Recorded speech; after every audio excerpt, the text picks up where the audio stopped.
बिस्मिल्लाहिर्रहमानिर्रहीम। अस्सलाम वालेकुम नाज़रीन, आप देख रहे हैं पीसी वर्ल्ड न्यूज़। खबर शामिल करते हैं फैसलाबाद से। पीसी वर्ल्ड न्यूज़ नेटवर्क की खबर पर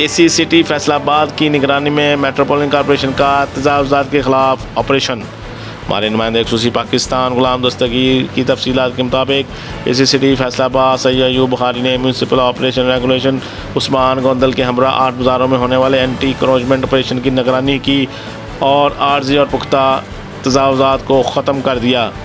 पीसी वर्ल्ड न्यूज़ नेटवर्क पर 2 जुलाई को खबर चलाई गई थी।